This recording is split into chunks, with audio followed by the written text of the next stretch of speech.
Hello friends, welcome to my YouTube channel Devendra math classes.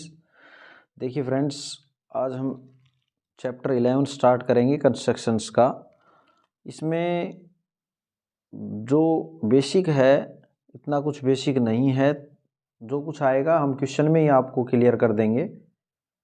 देखिए क्या कहती है एक्सरसाइज 11.1 में, क्या कहता है, in each of the following give the justification of the construction also. इसने बोला है कि जो नीचे दिए गए क्वेश्चंस हैं, आपके जितने भी क्वेश्चन आएंगे इस एक्सरसाइज में, उनको क्या करना है वे आपने उनकी जस्टिफिकेशन लिखनी है और उनकी कंस्ट्रक्शन भी लिखनी है कि आपने वो कैसे बनाया फिगर। ठीक है। अब क्वेश्चन नंबर 1 क्या कहता है, ड्रॉ करनी है आपको एक लाइन सेगमेंट जिसकी लेंथ कितनी हो 7.6 सेंटीमीटर और डिवाइड करना है इसको 5:8 में। ठीक है। और फिर करने के बाद में आपको मेजर भी करने हैं दोनों पार्ट। क्लियर है। अब यहाँ पे देखें तो हम 7.6 सेंटीमीटर की एक लाइन सेगमेंट ड्रॉ करेंगे। ठीक है। आप स्केल ले लेंगे और 7.6 सेंटीमीटर आप ड्रॉ कर लेंगे भाई। ठीक है। मैं पेन और पेंसिल दोनों का यूज़ करूँगा ताकि आपको क्लियरली नज़र आए। 7.6 देखो, 7.5 ये 0.5 तो ये हो गया, इससे एक ज़्यादा ले लेंगे आप, 1 ज़्यादा ले लेंगे, ये हो गया आपका 7.6 की लाइन। ठीक है। हमने ये 7.6 सेंटीमीटर यहाँ लिख देना है। ठीक है। इसको नाम ले लेंगे हम AB, कुछ भी नाम ले लें भाई। अब आपने देखो कंस्ट्रक्शन है जो उसको साथ साथ लिखते रहना है आपने। कंस्ट्रक्शन की अगर हम बात करें तो फर्स्ट पॉइंट लिख दें कंस्ट्रक्शन में, जो जो आप कर रहे हैं वो आप लिखते जाएंगे। क्या बोलेंगे आप, ड्रॉ कर दिया आपने क्या, line segment AB 7.6 centimetre, draw a line segment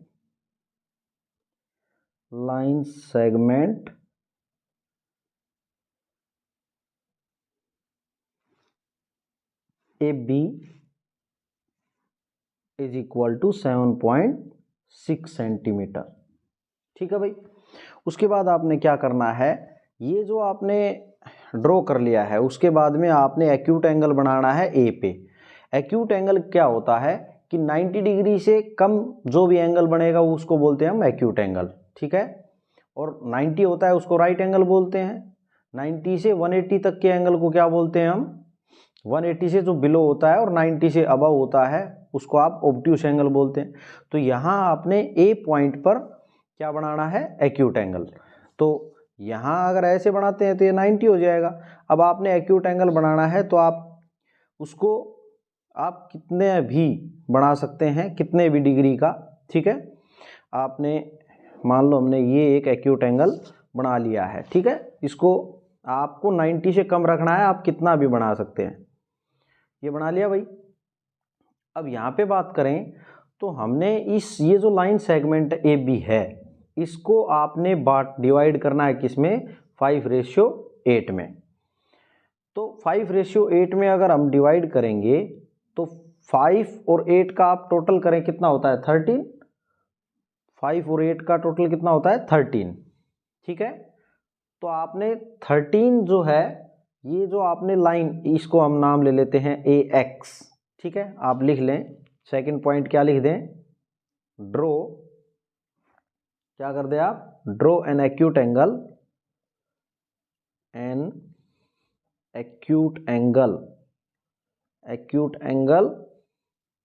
BAX। ठीक है भाई। आपने क्या ड्रॉ कर दिया, एक्यूट एंगल BAX ड्रॉ कर दिया। ठीक है।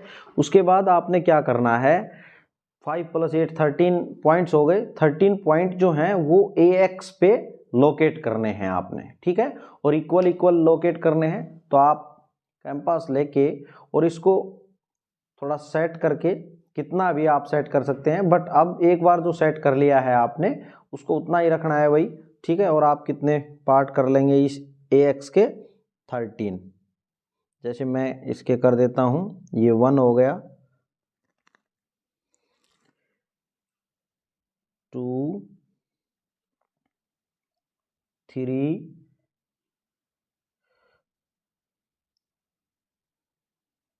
4 आप इस पे रखते जाएंगे। और अब प्रकार को कम ज़्यादा नहीं करना है आपने, इस बात का ध्यान रखें आप।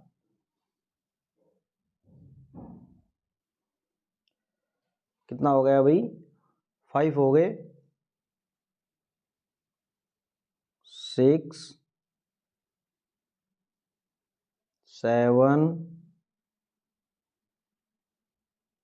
8 9 10। देखो 13 करने हैं हमने। थोड़ा सा इस लाइन को और बढ़ा लेंगे हम, आप इस लाइन को और बढ़ा लेना भाई थोड़ा सा, ठीक है। ये यहाँ पे जो आपको कट नज़र आ रहा है वो कुछ भी नहीं है ये, ठीक है, कोई सिंबल नहीं है यहाँ, आप ये मान लेंगे। ये यहाँ लिख देता हूँ मैं x को। और अपने कितने पार्ट हो गए? 1 2 3 4 5 6 7 8 9 10 हो गए ना। अब हमने 3 और लेने हैं। देखो एक ये हो जाएगा, ठीक है, फिर उसके बाद में एक ये हो जाएगा और एक और। यहाँ पे आप नाम लिख लेंगे इनके। देखो यहाँ ए लिखा है तो A1 A2 ऐसे ही लिख लें, A2 A3 A4 A5 A6 A7 A8 A9 A10, ये है भाई A11 A12 और A13, ठीक है। हमने 13 पार्ट कर लिए। तो आप यहाँ पे लिखेंगे कंस्ट्रक्शन में क्या कि लोकेट कर दिया आपने, locate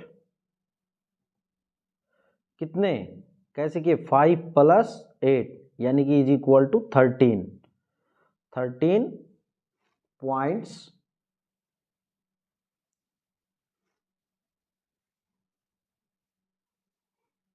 A1 A2 A3 up to so on भाई A13 कंप्लीट। आपने जरूरी नहीं लिखना है, आप डैश डैश करके A13 लिख देंगे। ऑन किस पे किए हैं आपने? ये AX पे, ऑन AX। और so that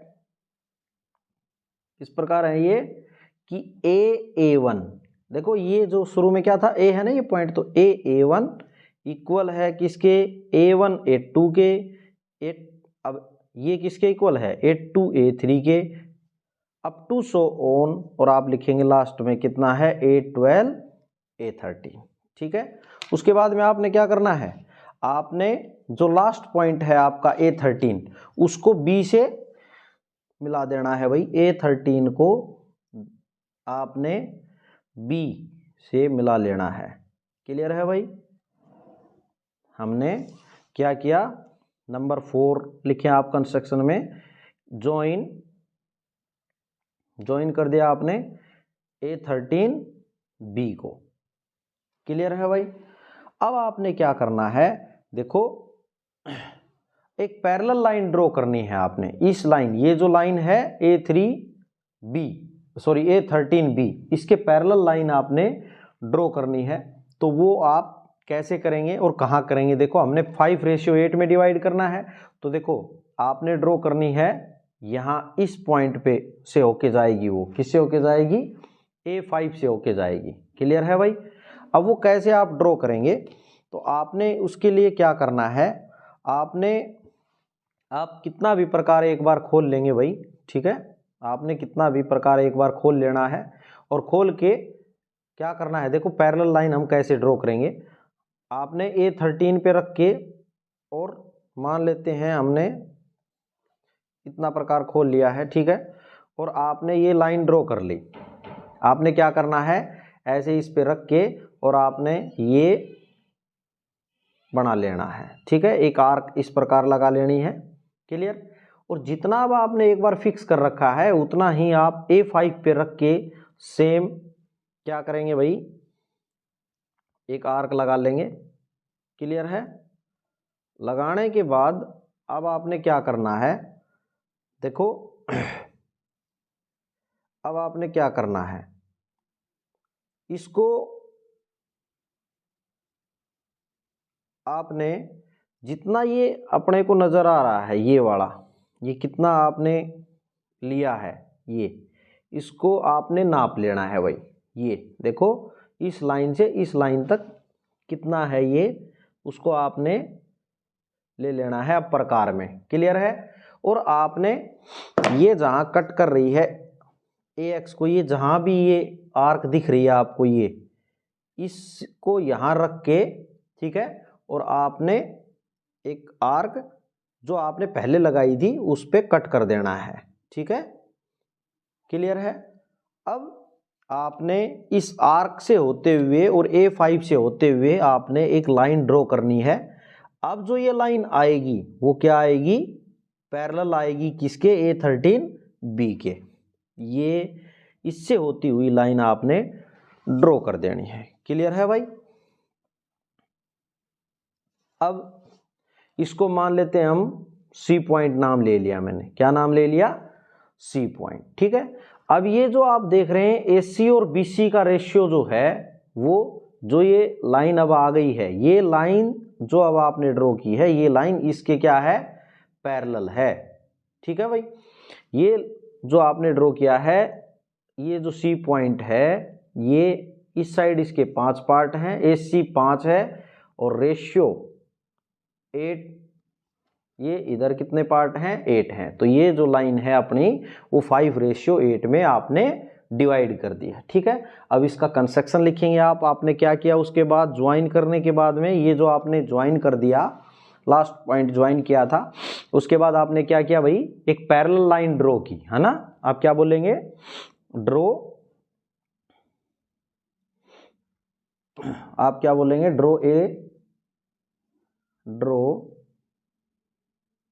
A line parallel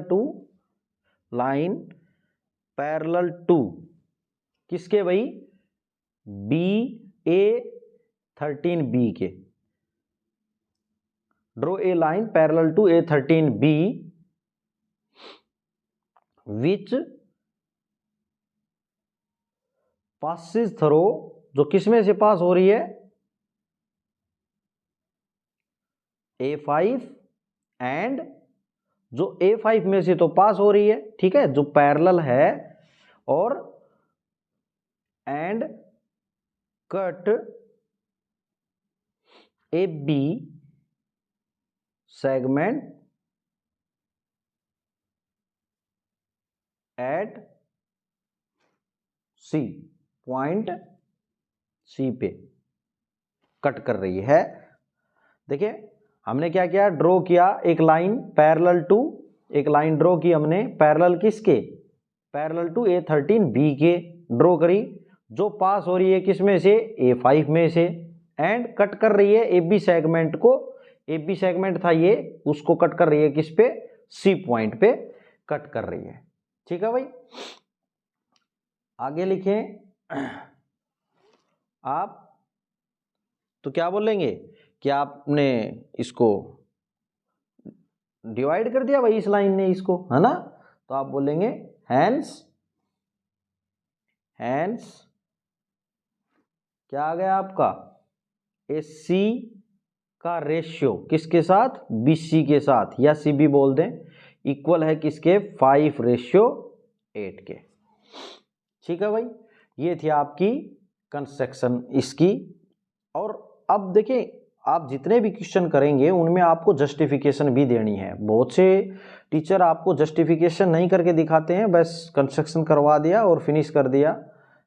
देखिए भाई, अगर आपसे जस्टिफिकेशन पूछी जाती है और यहाँ आपसे हर क्वेश्चन में, जितने भी क्वेश्चन आप करेंगे, ऊपर इसमें लिखा है कि in each of the following, मतलब जितने भी आपके पास क्वेश्चन आने वाले हैं उनमें हर एक में आपको क्या देना है, जस्टिफिकेशन देनी है। ठीक है, लिखा है क्लियरली। तो अब इसकी जस्टिफिकेशन देखेंगे अब हम। तो देखिए एक बात हम आपको समझाएं कि होता क्या है, जस्टिफिकेशन करते हैं अब इसकी जस्टिफिकेशन।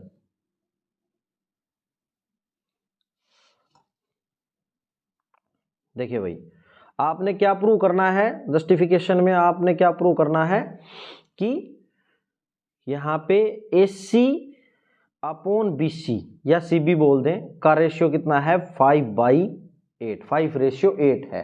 ये आपने वेरीफाई करना है, ठीक है।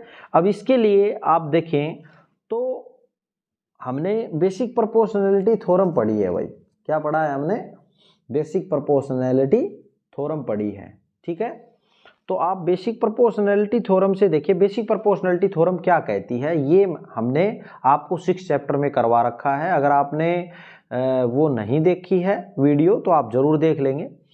देखिए बेसिक प्रोपोर्शनैलिटी थ्योरम क्या कहती है मैं बता देता हूं। अगर आपके पास कोई लाइन पैरेलल हो, मतलब आपके पास मान लो कोई ट्रायंगल है, जैसे इसमें ट्रायंगल बन गई अपने पास A13 और B ट्रायंगल बन गई। इस ट्रायंगल को के पैरेलल, किसी भी साइड के पैरेलल हम एक लाइन ड्रॉ करें, किसी भी ट्रायंगल के एक साइड के पैरेलल हम कोई लाइन ड्रॉ करें, वो बची हुई दो साइडों को जहां कट कर रही है, ठीक है, तो उनकी कोरस्पॉन्डिंग साइड्स का जो रेशियो है वो क्या होता है, इक्वल होता है। अब यहाँ पे देखें तो ये A13B के पैरेलल क्या लाइन है भाई, A5C पैरेलल लाइन है इसके, ठीक है। इसको C पॉइंट पे कट कर रही है, ये जो साइड थी A20 को, और ये जो साइड थी ट्रायंगल की उसको A13 को A5 पे कट कर रही है ये। तो क्या होगा कि AC का ratio AC upon BC equal होगा, इसका रेशियो इक्वल होगा A15 बाई A5 है भाई, A5 बाई A5 A13 के, ठीक है भाई, यही तो कहती है। तो हमने देखा कि यहाँ पे अपने क्या प्रूव करना है, अब यहाँ पे AC अपॉन BC 5/8 प्रूव करना है आपने, ठीक है।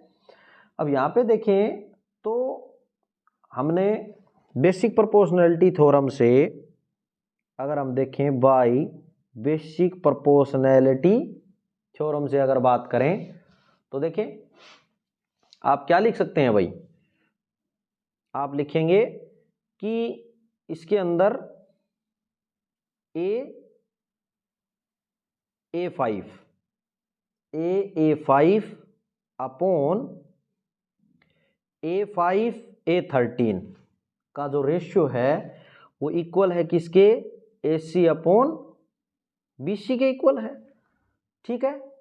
और हमें ये भी पता है कंस्ट्रक्शन से अगर आप बात करें, अगर आप कंस्ट्रक्शन से बात करें, बाई कंस्ट्रक्शन अगर मैं बोल लूँ कंस्ट्रक्शन से, जैसे ये हमने बनाया है, तो जो A5 है, आप A5 बाई A5 A13 को आप क्या लिख सकते हैं, अगर इसकी बात करें तो A5 कितना है, देखो आप A5 A से A5 तक 5 टुकड़े कर रखे हैं आपने इक्वल, तो आप 5 पार्ट्स 5 ऊपर लिख लेंगे बाई, और इसकी बात करें A5 A13 तो ये कितने हैं भाई आपके पास 8 हैं, कितने हैं ये 1 2 3 4 5 6 7 8 पार्ट्स हैं, ठीक है। अगर मैं इसको इक्वेशन 1 नाम दे दूं, इसको इक्वेशन 2 नाम दे दें हम, ठीक है, तो फ्रॉम फर्स्ट एंड सेकंड से मैं यहां लिख देता हूं भाई, फ्रॉम फर्स्ट एंड सेकंड से आप क्या बोल सकते हैं, देखो ये जो है A5 by A5 A13 AC by BC के इक्वल है, और यही A5 बाई A5 A13 5/8 के इक्वल है, ठीक है।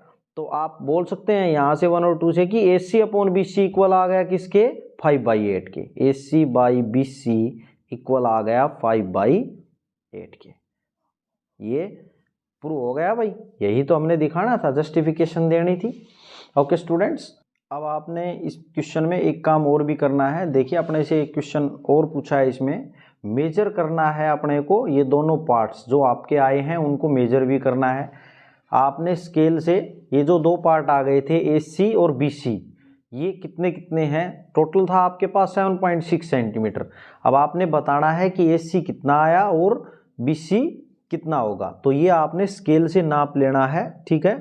तो आप देखें, ये देख रहे हैं आप कि AC जो है वो 3 से कुछ कम नज़र आ रहा है आपको, ठीक है, 2.9 लगभग है ये, ठीक है।